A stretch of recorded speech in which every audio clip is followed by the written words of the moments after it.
Hey everyone, imagine building a bot that can think before it answers your questions. Sounds exciting, right? In today's video, I'm going to walk you through creating a simple yet powerful thinking bot using LangGraph framework. If you are interested in AI workflows, stay tuned. By the end of this video, you will have your very own intelligent bot up and running. Typically, all graph nodes in a LangGraph communicate with a single schema. Also, the single schema contains the graph's input and output keys. But there are cases where we might want a bit more control over this. Internal nodes may pass information that is not required in the graph's input or output. We may also want to use different input or output schemas for the graph. In this particular example, we are going to go through two nodes. First node is going to be a thinking node where the bot processes the inputs, and the other node is going to be an answer node where the bot generates the response. So let's get started. We have already created a .env file which contains the OpenAI key.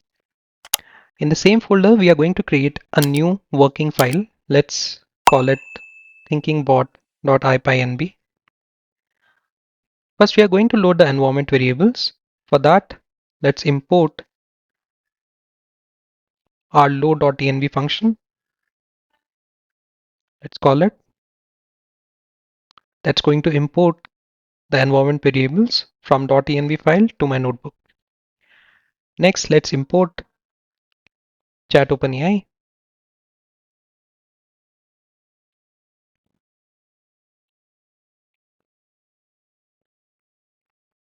We'll create an instance of this. This is going to be used later. The graph which we are going to create is going to deal with three states. So let's create these three states one by one. For that, first of all, I'm going to import typedict. All these states are going to be an instance of typedict. Let's create our first state, which is input state. The input state is only going to contain the question. Let's create the output state.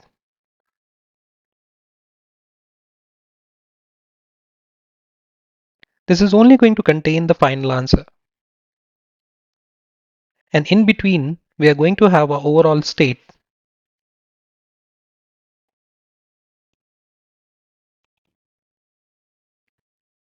This state is going to contain the question, the answer, and also the notes.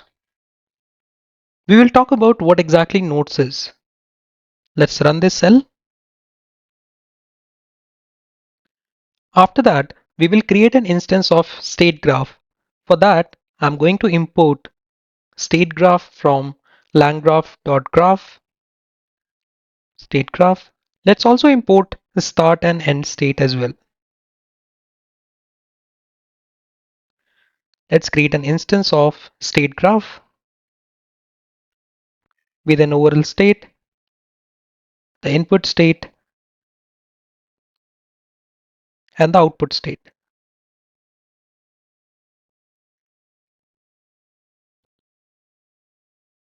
Next thing is we have to create a thinking node. So for that, I'm going to create some messages first.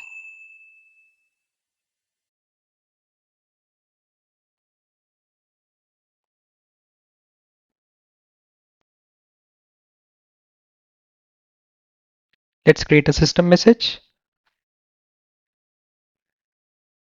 The content of that is just going to be you are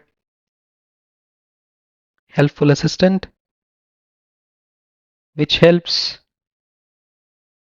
plan how to answer a question.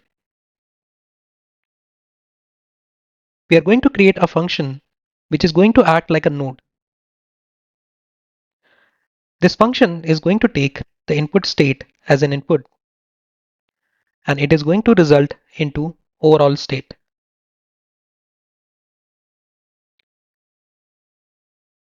We will just add some logs here. This is where it gets interesting. This is where we're going to call the large language model to create thoughts for a given question. So we are going to pass the system message along with a human message to the large language model,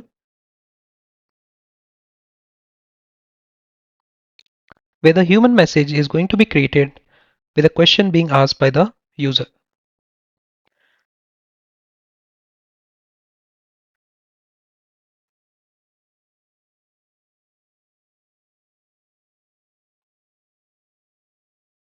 Let's print the notes.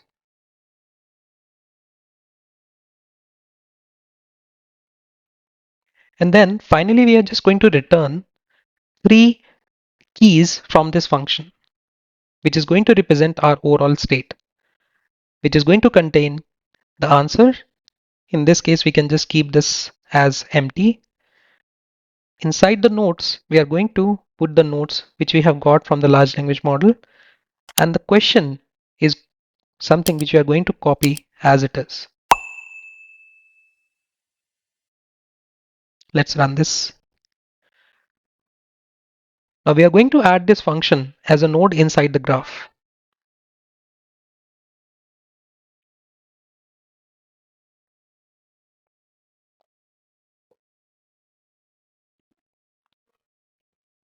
After that, let's connect this thinking node to the start node.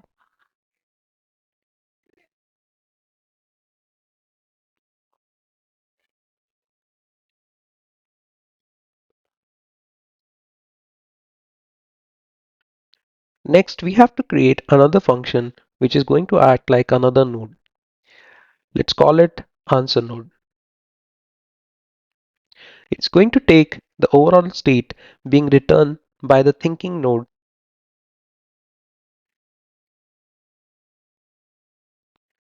and it is going to result into an output state. We are going to ask the large language model to provide the answer to us for the given question and the notes being retrieved from our previous node.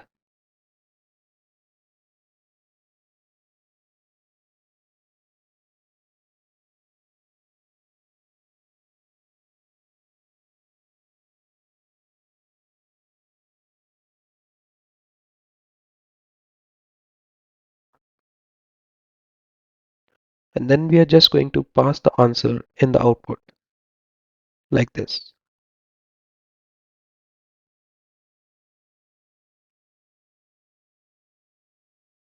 Next, let's add that function as a node inside the graph.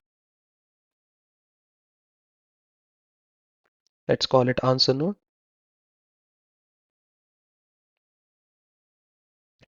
Now let's join the thinking node and the answer node.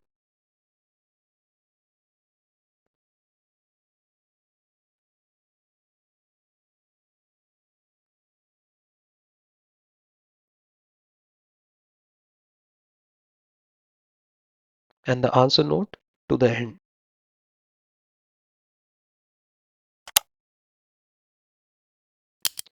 Finally, we just need to compile this graph.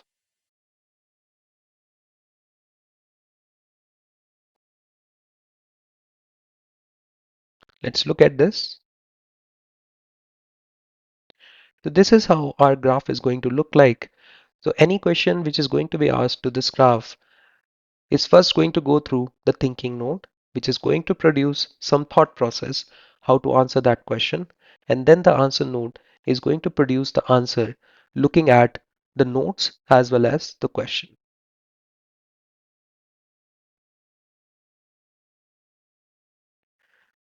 Let's invoke.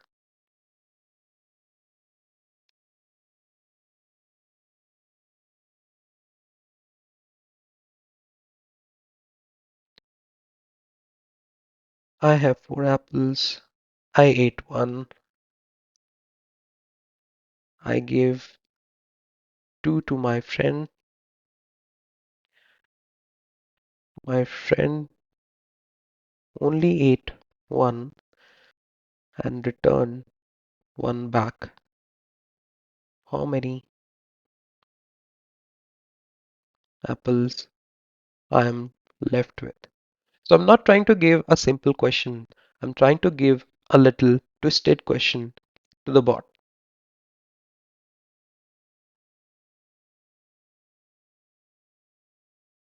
So as we can see, the thinking node is generating the thought, and then finally the answer node is just representing the answer. Now this is something which ChatGPT also does, even Claude does. So they have thinking nodes in between and they only show us the answers.